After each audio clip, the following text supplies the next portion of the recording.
Guys, update ako. Ano ba ngayon? August 13, tama? Yun, August 13 ngayon. So, Thursday.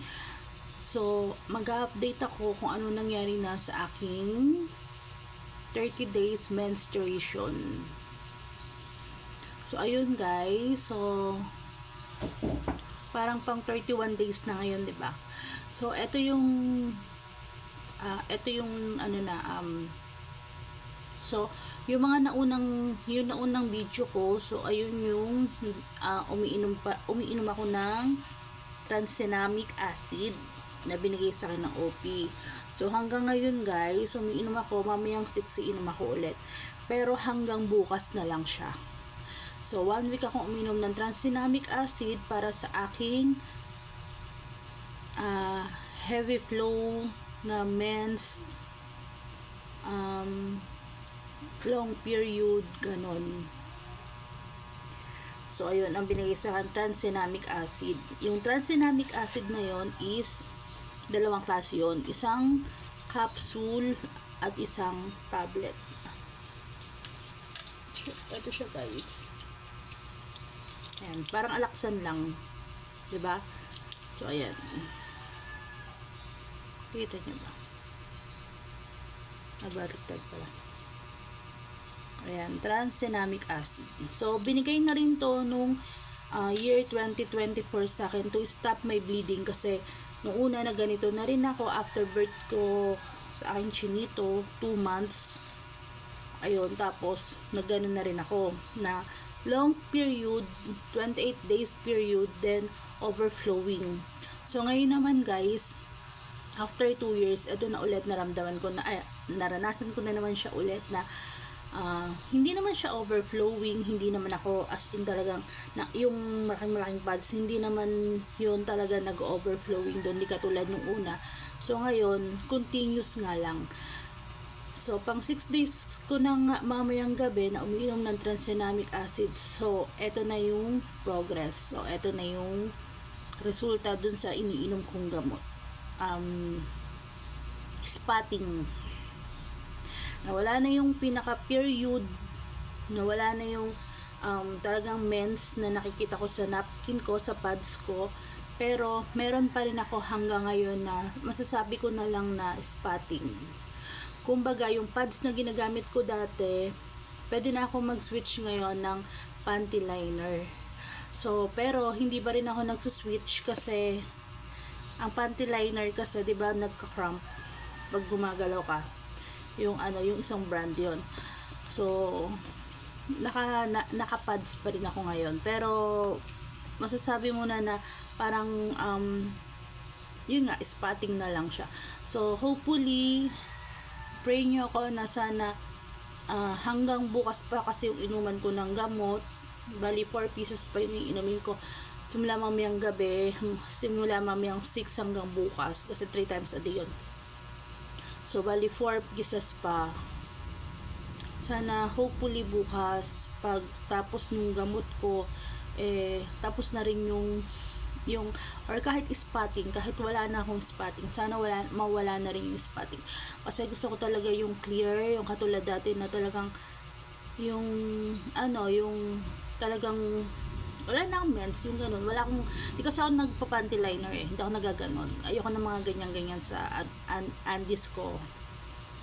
So, ayun guys, sana pray nyo na lang ako na sana mawala na yung spotting ko or bleeding ko. Yun. Pero kung sasabihin niyo sa akin na ba't hindi ka nagpapa-check up gano'n. So, darating tayo dyan. Magpapa-OB ako guys. Makaluwag-luwag lang kami. Ngayon kasi may mga hinahabol kami mga bayarin na so, yun nga. Yun. So,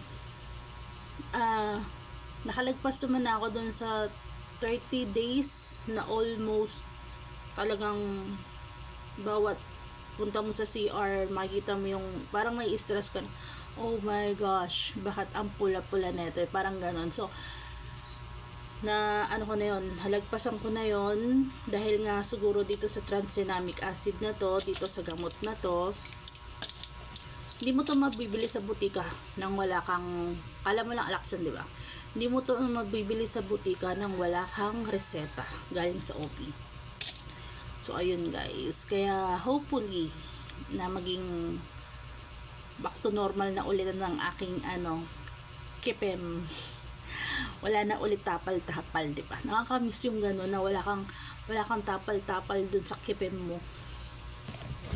So, ayun guys. So, gulay tayo ngayon. Tsaka, ito, 3 days na rin ako nagle-less salt ng, ng mga food ko. Try ko rin. Kasi medyo parang, baka, hindi ko alam basta, sabagay, kung mga doktor nga, di ba, nagkakasakit tayo pa kaya na wala tayong knowledge about sa ganyan. Pero, yun nga guys, magpapa-check up naman ako. Kasi gusto ko rin bakit ganun. Tsaka gusto ko rin ipa-check up syempre yung IUD ko. Naka-IUD ako 2 years na. So, dati naman as in talagang pag nagme-mens ako, napaka-normal lang, napaka-smooth lang.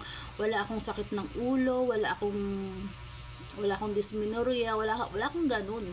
Kaya nga kung kailan nag-40 ako, tsaka naman ako nagkaroon ng mga kung ano. Sabi nga, di ba, life begin at 40. Pero sana lang, hindi amlodipine at mga ganitong sakit ang nararamdaman ko ngayong 40 na ako.